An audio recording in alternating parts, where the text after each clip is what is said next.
Hello everyone. कैसे हैं आप सब? आई होप आप सब अच्छे होंगे। जैसा कि आप जानते हैं कि हम ऐसे सीरीज के साथ काम कर रहे थे, बट आप लोगों के कुछ बहुत बेसिक डाउट टेलीग्राम पे आए थे। तो मुझे लगा पहले जो स्पेशली जो बिगनर्स हैं उनके बेसिक डाउट्स को रिजॉल्व करना चाहिए, जिसके लिए हमने टेलीग्राम पे पॉल भी कंडक्ट किया था। उसमें सबसे ज्यादा जो सुनने में आया था वो करंट अफेयर से रिलेटेड डाउट थे। धीरे धीरे हम बाकी के बेसिक डाउट्स को भी क्लियर करेंगे, बट सबसे पहले जो ये मेजर प्रॉब्लम बनी हुई है ना करंट अफेयर्स की, इसको सॉल्व कर लेते हैं। देख लेते हैं किस टाइप के डाउट्स मिलने में आते हैं। ये लिस्ट आपके डाउट्स के बेसिस पे तैयार की गई है, तो कुछ छूट जाता है तो आप पूछ सकते हैं, कोई इश्यू नहीं है। ठीक है, चलिए अब आगे बढ़ते हैं। सबसे पहला डाउट, क्या मुझे बहुत ज्यादा टाइम लग रहा है करंट अफेयर्स को कवर करने में? बहुत सारे बच्चों का ये डाउट आता है कि मुझे तो 2 घंटे लग रहे हैं, मुझे 3 घंटे लग रहे हैं कंटिन्यू करने में। क्या मुझे इसको छोड़ देना चाहिए? मैं स्टेटिक नहीं पढ़ पा रहा हूँ या पढ़ पा रही हूँ। मुझे कितना टाइम आइडियली देना चाहिए एक न्यूज़पेपर के लिए? हम एक एक क्वेश्चन को उठाएंगे और आपके डाउट्स को सॉल्व करते जाएंगे, ठीक है? फिर आप लोगों ने पूछा कि क्या करूं, मैं नोट्स बनाऊं डेली के डेली, क्योंकि टॉपर्स बोलते हैं कि नोट्स बना के रखो, या फिर रेडीमेड मटेरियल मतलब मैगजीन्स वगैरह पे रिलाई किया जाए। प्रायोरिटाइज कैसे करना है टॉपिक्स को, ये दोनों आपस में लिंक्ड है गाइस। आप जब देखोगे ना कि टाइम कैसे कम करना है, तब ये चीज आपको बहुत हेल्प करने वाली है। कौन से रिसोर्सेज को फॉलो करना चाहिए, स्पेशली जो कंफ्यूजन होती है वो द हिंदू न्यूज़पेपर और जो इंडियन एक्सप्रेस है, इन दोनों के बीच में होती है। क्या मुझे दोनों पढ़ने चाहिए या फिर इनमें से एक पढ़ सकता हूँ, ठीक है, या पढ़ सकती हूँ? कंसोलिडेट कैसे करना है भाई? अब आपने 365 डेज पढ़ा न्यूज़पेपर, तो इतने सारे पेपर थोड़ी आप लेके बैठ जाओगे लास्ट डे पे रिवाइज करने के लिए, नहीं ना। तो ये रिवाइज कैसे करेंगे हम? इंटीग्रेट कैसे करना है करंट अफेयर्स को स्टेटिक पोर्शन के साथ? मतलब मैं आंसर लिख रहा हूँ बट मुझे समझ ही नहीं आ रहा है कि करंट अफेयर्स कहाँ से लेके आऊँ मैं। इंफॉर्मेशन ओवरलोड, आज का टाइम इंफॉर्मेशन ओवरलोड का टाइम है। आप सबको पता है, जहां देखो उतनी इंफॉर्मेशन अवेलेबल है कि आप गैदर ही नहीं कर सकते हो। तो इसको कैसे हैंडल करना है, चलिए एक एक को देखते हैं। जितना आज हो पाएगा उतना इस वीडियो में कवर करेंगे, वरना नेक्स्ट वीडियो में, ठीक है? चलिए स्टार्ट करते हैं। Am I taking too much time? क्या मुझे बहुत ज्यादा टाइम लग रहा है? अगर आप लोगों का टाइम जो है 1 आवर्स से 1.5 आवर्स के बीच में है आइडियली, अगर ये स्टार्टिंग में है तब भी ठीक है, और अगर थोड़ा सा पुराने हो गए हैं आप तब भी ठीक है, कोई प्रॉब्लम नहीं है, इतना टाइम आप दे सकते हो, ठीक है। लेकिन आप जो लोग लगा रहे हैं 3 3 आवर्स, वो कैसे कम करेंगे अपने टाइम को? सबसे पहले तो आप अपना सिलेबस उठाइए, सिलेबस उठाइए और पीवाईक्यूज उठाइए। दोनों चीजों का आप उठाइए, फिर देखिए कि कौन सी थीम्स रिपीटेड होती हैं। फिर जो सिलेबस है उसके ऊपर जब आप स्क्रॉल करेंगे न्यूज़पेपर को, तो आपको हेडिंग से ही पता चल जाएगा कि कौन सी आपके सिलेबस से मैच करने वाली है और कौन सी नहीं करने वाली है, ठीक है। और फिर आपको क्या करना है, उस हेडिंग के जब आपको लगता है ना रेलिवेंट है, उसको स्किम करना सीखिए। ऊपर ऊपर से देखिए एक बार कि उसमें क्या था। जल्दी जल्दी पढ़ पाएंगे आप कि क्या था उसके अंदर। ये मत सोचिए कि मुझे यूपीएससी से लिंक करना ही है इसको। उसको पढ़ा तो आपके दिमाग में आ जाएगी, अगर बिना प्रेशर के पढ़ेंगे तो। प्रेशर के साथ पढ़ेंगे तो कुछ समझ नहीं आएगा, फिर आप भूल जाएंगे सब कुछ, क्योंकि आपने प्रेशर में पढ़ा है, दिमाग में तो प्रेशर भरा पड़ा है, करेंगे कैसे? क्वालिटी पे ज्यादा ध्यान दीजिए, रादर देन कि आपको एक एक डिटेल नहीं पढ़नी होती है कि इतने लोग मारे गए, इतने लोगों के साथ ये हुआ, इतने लोगों के साथ ये हुआ। नहीं, ये सब नहीं पढ़ने का होता है भाई। जैसे कि कोई पॉलिटिकल न्यूज है, वो आप क्यों पढ़ोगे? क्यों पढ़ोगे? आप उसके कॉन्सेप्ट देखोगे ना, बेसिक कॉन्सेप्ट क्या है उस चीज का, बस इतनी सी बात है। फिर रिपीटेटिव टॉपिक्स जो होते हैं ना, देखो एक न्यूज ना कई कई दिन तक खींचती है, ठीक है। आज सुप्रीम कोर्ट में उसकी हियरिंग, फर्स्ट हियरिंग है आज, फिर सेकंड हियरिंग हुई, फिर थर्ड हियरिंग हुई। आपको सारी हियरिंग फॉलो करने की जरूरत नहीं है कि क्या क्या चला था। आपको बस ये देखना है कि बेसिक केस क्या था, सुप्रीम कोर्ट की वर्डिक्ट क्या आई है, और क्या क्या वो जो था उसमें इंप्लीमेंट होने वाला है आगे, बस खत्म। यही चीज आपको करनी है। और दूसरी चीज, इसको पढ़ने के लिए मत पढ़िए कि मुझे यूपीएससी में क्लियर करना है इसलिए मैं पढ़ रहा हूँ। इसको पढ़िए बस अपडेटेड रहने के लिए कि हाँ भाई ऐसा भी कुछ हो रहा है सोसाइटी के अंदर। बस इतनी सी चीज का आपको इसके अंदर ध्यान रखना है, उससे ज्यादा कुछ भी नहीं। क्योंकि जब प्रीलिम्स में होगा ना, प्रीलिम्स में अगर कोई भी आपने टर्म पढ़ी, जैसे कि मान लो बायोरोक टेक्नोलॉजी के बारे में आपने पढ़ा, ठीक है, आपने न्यूज़पेपर में वो किसी दिन पढ़ी थी, तो वो ऑप्शन देख के याद आ जाएगी आपको कि हाँ ये टर्म थी भाई, इसका मतलब ये था। और अगर नहीं पढ़ी है तो फिर तो वैसे भी याद नहीं आनी। लेकिन इसका मतलब ये थोड़ी ना है कि आप न्यूज़पेपर को बैठ के 4 5 घंटे न्यूज़पेपर पे ही लगे हुए हो। अगर आप ये सोच रहे हो ना कि मैं हर एक न्यूज़पेपर को पढ़ूंगा, पूरा पूरा एक एक वर्ड पढ़ने वाला हूँ ताकि मुझसे कुछ भी ना छूट जाए। ट्रस्ट में आप कुछ रिकॉल नहीं कर पाओगे, एग्जाम टाइम में कुछ नहीं याद आएगा आपको। इसलिए इसको 1 से 1.5 घंटे में फिनिश करिए, जिस तरीके से बताया गया है उसी तरीके से फिनिश करिए इसको। कैसे? सिलेबस उठाएंगे, सिलेबस के साथ देखेंगे कि कौन सी न्यूज लिंक कर रही है, कौन सी नहीं लिंक कर रही। स्टार्टिंग में सिलेबस के साथ लिंक करने में आपको टाइम लगेगा, बट जैसे जैसे आप सिलेबस और पीवाईक्यू की प्रैक्टिस करते जाएंगे तब आपको न्यूज़पेपर में ढूंढने की जरूरत नहीं पड़ेगी, आपका नजर जाएगी और आप पहचान जाओगे कि ये रिलेटेड है कि नहीं है। फिर उसको स्कीम कर लीजिए, बस दैट्स इट, खत्म।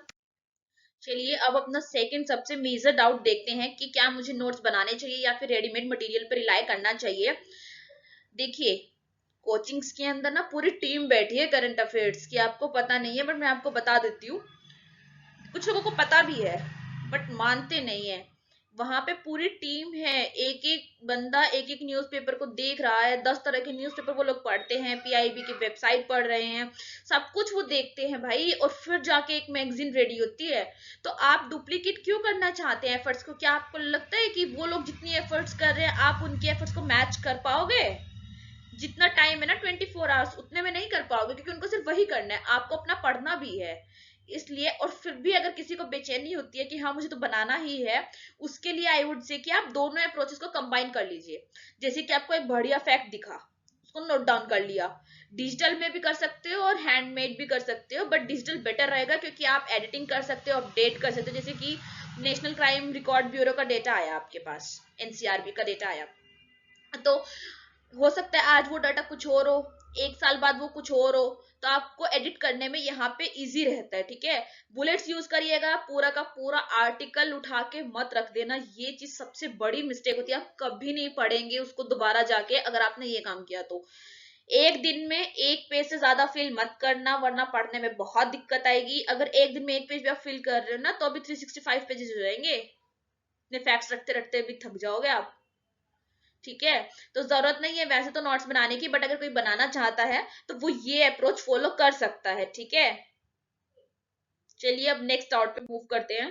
प्रायोरिटाइज कैसे करना है, इसका हम पहले भी डिस्कस कर चुके थे कि ये आपके टाइम कंजम्पशन से ही रिलेटेड है। जो जो इश्यूज या फिर सिलेबस के अंदर जो जो टॉपिक मेंशन है, पहले तो उनको दिमाग में बैठा लो। इसके लिए भी आपको रटने की जरूरत नहीं है, रोज जाओ एक बार अपना सिलेबस चेक कर लो, वो धीरे धीरे धीरे धीरे ही सेट डाउन होगा आपके दिमाग में। जो बार बार मैंने बोला था कि पीवाईक्यू पे आपको फोकस करना है, जो बार बार थिंग्स पूछी जा रही है, जैसे गवर्नर का इशू आता है ना, गवर्नर का, उस पर आप फोकस करिए कि देखिए कोई गवर्नर से रिलेटेड कोई प्रोविजन में चेंज होता है, इनकी अपॉइंटमेंट प्रोसेस से रिलेटेड में कोई चेंज होता है, कॉन्स्टिट्यूशन प्रोविजन के अंदर कोई चेंज होता है, वो सब आपको देखना है। ये नहीं देखना कि आज गवर्नर ने यहाँ पे फाइट कर ली, वहां पे जाके कंट्रोवर्सी में आ गया, नहीं, वो सब चीजें नहीं आपको नोटिस करनी होती है बहुत ज्यादा। वो बस एग्जाम्पल देने में आपको काम आएगा कि यहाँ के जो गवर्नर थे वो कंट्रोवर्सी में रहे थे, उनकी फंक्शनिंग कंट्रोवर्सी में रही, उससे ज्यादा नहीं वो आपको पूछेंगे भाई कि केरला में गवर्नर के साथ क्या हुआ, महाराष्ट्र में गवर्नर के साथ क्या हुआ, ऐसा नहीं पूछा जाएगा स्पेसिफाई करके। फिर आप जो है कंपाइलेशंस को तो ऑब्वियसली यूज कर ही सकते हो ये देखने के लिए कि कैसे क्या चल रहा है। ठीक है, बहुत ज्यादा रेलिवेंट जो टॉपिक नहीं है या यूपीएससी ने कभी 10 साल में एक बार उठा के पूछ लिया, उनकी डिटेलिंग करने की जरूरत नहीं है। जैसे कि स्पोर्ट्स है, क्रिकेट टीम है, एंटरटेनमेंट है, बॉलीवुड में क्या हो रहा है, ये इन सब चीजों पे आपको ध्यान देने की जरूरत नहीं है, बिल्कुल भी नहीं है भाई। यहाँ पे जो चीजें होती है ना वो मेजर लेवल पे होती है, या तो नेशनल लेवल पे या इंटरनेशनल लेवल पे। बहुत स्पेसिफिक चीजें आपसे नहीं पूछी जाती है, ब्रॉड जो होती है ना, ब्रॉड थीम, उस पे क्वेश्चंस आते हैं, तो आपको ये चीज ध्यान रखनी पड़ेगी। ये आपको पीवाईक्यू से ही पता चल सकता है और आपके सिलेबस से, और कहीं कोई रास्ता नहीं है इसको देखने का। ठीक है, नाउ द क्वेश्चन इज आपको कौन से सोर्सेज को फॉलो करना है। आपको सिर्फ एक न्यूज़पेपर पढ़ना है गाइस, सिर्फ एक न्यूज़पेपर, या तो द हिंदू पढ़ो या फिर इंडियन एक्सप्रेस पढ़ो। मेजर डाउट इन्हीं दो न्यूज़पेपर को लेके आता है, इसलिए मैंने इनको टारगेट किया हुआ है यहाँ पे। आप इनमें से एक ही पढ़िए, लेकिन आपको फिर ये डाउट आता है कि अब मैं द हिंदू पढ़ूँ कि इंडियन एक्सप्रेस पढ़ूँ। देखिए, आप जाके चेक करिए कि आप कौन से में कंफर्टेबल होते हैं, जिसमें आप कंफर्टेबल होते हैं वही न्यूज़पेपर आपको फॉलो करना है। इसका एक रीजन होता है, देखो मैं बताती हूँ। एक नेशनल न्यूज है और एक इंटरनेशनल न्यूज है, दोनों इंपॉर्टेंट हैं, तो वो ये भी कवर करेगा और ये भी कवर करेगा। जैसे कि सुप्रीम कोर्ट की वर्डिक्ट आई, ठीक है, LGBTQ केस में आई, मान लो सुप्रीम कोर्ट की वर्डिक्ट, वो ये भी कवर करने वाला है और ये भी कवर करने वाला है, बस इतनी सी बात है। और ये तो छोटे छोटे न्यूज़पेपर्स भी कवर करते हैं, जो मेजर इवेंट्स होते हैं। और जो छोटी छोटी न्यूज होंगी वो कुछ यहाँ से भी मिस आउट होने वाली है, यहाँ से भी मिस आउट होने वाली है। जरूरी नहीं है कि सब कुछ कवर हो जाएगा।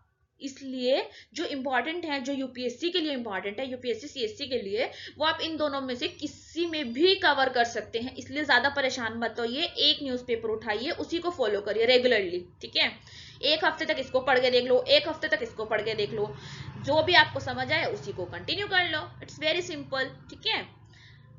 अब करंट अफेयर्स की मैगजीन्स में पढ़ना है भाई, कौन सी पढ़े? विजन की पढ़े, इनसाइट की पढ़े, राउज की पढ़े, पीडब्ल्यू ओनली आईएएस की पढ़े, किसकी पढ़े?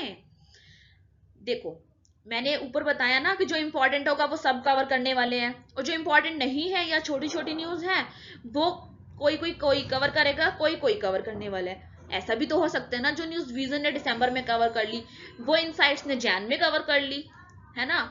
तो आप कंफर्टेबल होके जो मैगजीन आपको समझ आती है ना उसको फॉलो करिए, बट उसको कंटिन्यूअसली फॉलो करिए। अब ऐसा नहीं है कि जनवरी में तो पढ़ रहे हैं विजन की, फरवरी में पढ़ रहे हैं इनसाइट्स की, तब तो मैसअप हो जाएगा।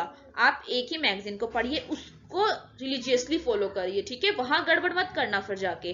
पीआईबी आपकी चॉइस है, आप पढ़ना चाहते हैं नहीं पढ़ना चाहते हैं। अच्छा एक बात बताओ, इतने सारे नोटिफिकेशन ऑन रहते हैं, व्हाट्सएप का, टेलीग्राम का, इंस्टाग्राम का और पता नहीं कौन कौन से ग्राम का। आपको बस क्या करना है, पीआईबी का भी नोटिफिकेशन ऑन कर लेना है, ठीक है। नोटिफिकेशन आता है, न्यूज आती है तो जाके अपडेट देख लो कि क्या हुआ है। वैसे भी ये ऑप्शनल है, इतना ज्यादा मैंडेटरी नहीं है कि हाँ सारी इन्फॉर्मेशन रट के बैठना है, नहीं। कुछ अच्छा लगा, इंपॉर्टेंट लगा, अपनी नोटबुक में नोट डाउन कर लिया या डिजिटल में सेव कर लिया, वेरी सिंपल, ठीक है। राज्यसभा के जो डिबेट्स होते हैं वो आपकी चॉइस है, आप करना चाहते हैं नहीं करना चाहते। साइंस के लिए भी ये अच्छा चैनल हो सकता है, मतलब काफी सारे टॉपिक जैसे जीएम फूड हो गया, वो यहाँ से कवर हो सकता है, आपकी अच्छी अंडरस्टैंडिंग बनेगी। इसको फॉलो करिए, मजा आएगा। ऐसा नहीं है कि आपको फोर्सफुली फॉलो करना है, फोर्सफुली कुछ नहीं करवाया जा सकता भाई, इंसान से कुछ नहीं कराया जा सकता। आप खुद से जाएंगे, एक बार देखेंगे, तभी तो कर पाएंगे ना। इसलिए इस पे तो स्टिक करके रहिए, न्यूज़पेपर पे और मंथली मैगजीन्स पे, ये आपकी चॉइस है। मैंने बता भी दिया कैसे करना है ना। नोटिफिकेशन ऑन करके रखो, जब आते तब जाके देख लो एक बार। और दूसरी चीज, जो न्यूज़पेपर नहीं पढ़ना चाहते हैं उनके लिए है कि आप वीडियोस देखिए, क्योंकि आपको अपडेट रहना इंपॉर्टेंट है, वरना मैगजीन समझ नहीं आएंगी कि क्या करा मैगजीन्स के अंदर। इसलिए या तो आप रेगुलरली वीडियोस देख लो प्रीलिम्स की और एडिटोरियल्स की, ठीक है, या फिर आप खुद से पढ़ लो, तभी आप अपडेट रह पाओगे। न्यूज़पेपर सिर्फ इसलिए होता है ताकि अपडेट रह सको कि चल क्या रहा है आपके आसपास, उससे ज्यादा इसकी इंपॉर्टेंस नहीं है, इतनी ज्यादा नहीं है कि आप अपने स्टैटिक को इग्नोर करके न्यूज़पेपर पे दे रहे हो 4-5 घंटे, ठीक है। समझ गए कैसे सोर्सेस फॉलो करना है, क्या करना है, कैसे चूज करना है? कोई डाउट हो तो पूछ लेना कमेंट्स में, बट कंफ्यूजन मत क्रिएट करना, ठीक है। हम देखते हैं कि आपको कंसोलिडेट कैसे करना है अपनी रिवीजन के लिए मटेरियल को। देखिए मैगजीन्स है तो आप मैगजीन्स को फॉलो करिए। पीटी, कुछ लोग पीटी पढ़ते हैं, पीटी 365, वो तो पहले ही कंसोलिडेटेड होता है, उसको तो क्या ही कंसोलिडेट करोगे आप। बट पीटी के साथ प्रॉब्लम ये है कि इसको रिवीजन के लिए टाइम ही नहीं मिलता है, क्योंकि लास्ट तक आते ही रहते हैं। इसलिए बेटर होगा कि मंथली मैगजीन्स उठाइए, जैसे ही वो आपके एक बार कवर हो जाए उसको रिवाइज कर लीजिए। वैसे भी महीने में 30-31 डेज होते हैं, अगर आपने एक मैगजीन 15-20 दिन में कवर कर ली तो जो 10 दिन बचेंगे उसमें जाके रिवाइज कर लो थोड़ा थोड़ा करके, है ना। और वैसे भी न्यूज को रिवाइज करना इजी होता है, मतलब एक बार आपको न्यूज समझ आ गई, आप न्यूज़पेपर तो पढ़ ही रहे थे, आपको न्यूज समझ आ गई क्या है भाई, तो फिर आप तो बस उसको रिवाइज ही कर रहे हो ना, बहुत जल्दी जल्दी हो जाता है ये काम। शॉर्ट समरीज और मैप आप बना सकते हो, जैसे कि एक मैगजीन आई, ठीक है, प्लेसेस इन न्यूज था, आपने सारे प्लेसेस इन न्यूज एक जगह इकट्ठे कर लिए, माइंड मैप बनाते जा रहे हो कि किसमें क्या था, हो गई तैयारी पूरी। और बाद में आप फिर अपना टेस्ट तो दोगे ही, जैसे वीकेंड पे दिया, वेडनेसडे को दे दिया, या जिस दिन मन नहीं था उस दिन टेस्ट दे दिया, ताकि आपकी जो चीजें हैं ना आप ये भी देख पाओ कि आपको कितना याद है, और जो याद नहीं है उसको रीइंफोर्स कर दो। जितनी बार चीजें नजरों के सामने से जाएंगी उतना ही वो आपके माइंड में फिक्स होती जाएंगी। इसका तरीका ये नहीं है कि एक ही चीज को 10 बार एक ही दिन में पढ़ लो, नहीं। 10 दिन में अगर आपकी आंखों के सामने से वो चीज जा रही है ना तो वो ऑटोमेटिकली आपके माइंड में फिक्स हो जा रही है, ठीक है। एक सोर्स पे स्टिक करना है एक टॉपिक के लिए, ये चीज बार बार मैंने बोली है आपको। डुप्लीकेट नहीं करनी है चीजें, ना एफर्ट्स ना सोर्सेस, कुछ भी नहीं, डुप्लीकेशन से बचना है। Now the question is how to integrate current affairs with the static portion. ठीक है, कैसे करेंगे आप? देखो ये बहुत सिंपल है। जब आपको सिलेबस पता चल गया है, आपको पीवाईक्यूज पता है कि कौन कौन से पूछे, ये मेंस की भी बात हो रही है, ये ध्यान रखना, मेन स्पेसिफिक ही होता है वैसे ये मोस्टली। देखो जैसे कि आपने एक न्यूज़पेपर पढ़ा, ठीक है, उस पर कोई हेडिंग आई, गवर्नर से रिलेटेड ही मान लो आई है। अब आपको पता है कि इसकी अपॉइंटमेंट कैसे होती है, तो यहाँ पे कोई भी चेंज हुआ तो आप इसको यहाँ पे लिख लो कॉपी पे जाके, या आपकी बुक के कॉर्नर बना के साइड पे लिख दो कि पहले ये था और अभी जो चेंजेस हुए हैं वो ये हुए हैं। हो गया लिंक। कोई कॉन्स्टिट्यूशनल अमेंडमेंट हुआ मान लो, ठीक है, आर्टिकल 21 के अंदर कोई एक चीज और ऐड कर दी। अब आर्टिकल 21 जहां था ना, वहां पे लिख दिया कि ये और ऐड करा गया है इसके अंदर, कौन से ब्रैकेट दिस, मान लो 108 कॉन्स्टिट्यूशनल अमेंडमेंट एक्ट हुआ तो 108 CAA से ऐड करा गया, ये हो गया लिंक। बस इतना ही करना होता है। और सब्जेक्ट्स का आपको पता ही है, सुप्रीम कोर्ट की जजमेंट है तो जो टॉपिक का लिंक है, मतलब सॉरी पॉलिटी का जो है टॉपिक, वहां से लिंक कर दो। इकोनॉमी में कुछ हुआ तो इकोनॉमी से रिलेट हो जाएगा। इन्वायरमेंट में कोई इशू हुआ, जैसे कि क्लाइमेट चेंज के लिए कोई नई पॉलिसी बनाई गई है, तो आप जाके इन्वायरमेंट वाले टॉपिक पे ऐड कर लो उस चीज को। Very simple. स्टैटिक को रिवाइज करना इंपॉर्टेंट है, तभी वो लिंक हो पाएंगे करंट अफेयर्स के साथ। अगर स्टैटिक आपको कुछ आता ही नहीं है तो फिर आप नहीं लिंक कर पाओगे। आपको ऑटोमेटिकली लिंक करना आ जाएगा एक बार आपके स्टैटिक के कॉन्सेप्ट्स क्लियर हो गए हैं, आपको न्यूज़पेपर पढ़ना आ गया है, मैगजीन्स पढ़नी आ गई हैं। ठीक है, फिर इंफॉर्मेशन ओवरलोड को कैसे बचना है? फर्स्ट टॉपिक से लिंक करिए। जो था ना आपका 1 से 1.5 घंटा आपने लिमिट सेट कर दी, ठीक है। अब सब कुछ तो नहीं पढ़ पाओगे, जो डायरेक्टली आपके सिलेबस से मैच करता है, या फिर हाई फोकस एरियाज है, या फिर लो हैंगिंग फ्रूट्स होते हैं ना, उनको पढ़िए जाके। जो मेजर इश्यूज है जो बार बार रिपीट हो रहे हैं, डिजास्टर से रिलेटेड है कोई न्यूज, या फिर आपके जो नेशनल लेवल पे कोई मेजर इवेंट हो रहा है, या फिर इंटरनेशनल इवेंट्स कोई हो रहे हैं, बस उनको ही करना है। ठीक है, मंथली कंपाइलेशन तो ऑब्वियसली आप यूज करोगे ही, अननेसेसरी डिटेल्स आपको नहीं पढ़नी है। जैसे कि बताया था ना, नेक्स्ट टॉपिक से बचना है, स्पोर्ट्स वाले हो गए, एंटरटेनमेंट हो गया। अब जाके बॉलीवुड में लिखने बैठ जाओगे कि बॉलीवुड में ये चल रहा है, तो मतलब नहीं है ना भाई। कोई पढ़ते रहो, आपको जितना मर्जी पढ़ना है, एक बार एग्जाम क्लियर कर लो, फिर पढ़ते रहना जितना मर्जी पढ़ना होगा। ठीक है, तो आई होप इस वीडियो से आपको कुछ क्लैरिटी आएगी। और कुछ भी डाउट होता है तो आप यूट्यूब पे भी कमेंट कर सकते हैं, टेलीग्राम पे भी कमेंट कर सकते हैं। चैनल का लिंक जो है वो दिया गया है डिस्क्रिप्शन बॉक्स में, जाइए, चेक करिए और अपनी प्रिपरेशन को कंटिन्यू करिए। Bye, all the best.